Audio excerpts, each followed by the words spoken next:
Tumitindi ang labanan maging sa local races para sa Bilang Pilipino 2025. Sa Makati, nagkakasitahan dahil sa mga nabistong campaign poster sa isang barangay hall. Habang sa Cebu, kinikwestiyon ng re-electionist si Governor Gwen Garcia ang timing ng kanyang preventive suspension. Narito ang aking report.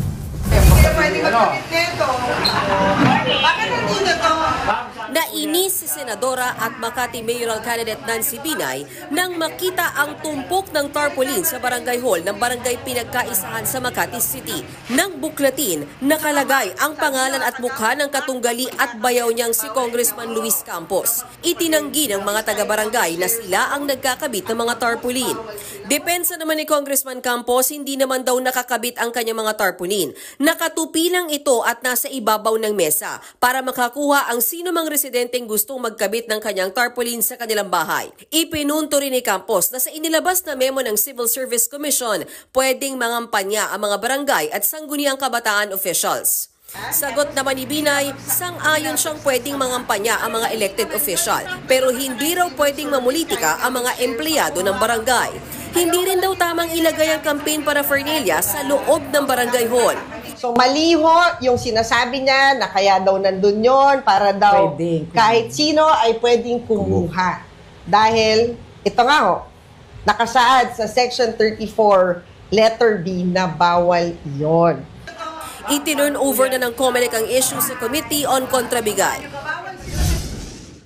I have decided to stay put in office and continue to serve as the governor of this great province of ours. And I am not stepping down.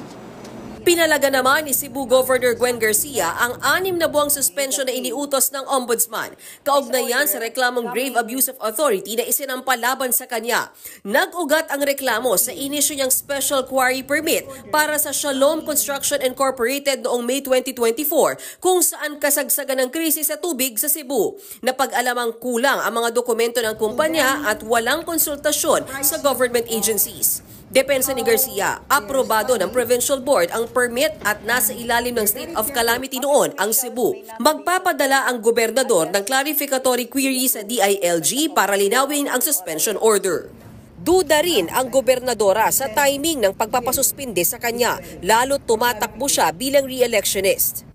Public officials may not be suspended unless it is duly approved by the COMELEC. Whatever the motivations may be, I will not be perturbed. I will continue to serve the Cebuanos in the best possible way that I can within the bounds of law. Mga kapatid, Mean Los Baños po. Huwag magpahuli sa mga balita at impormasyong dapat ninyong malaman.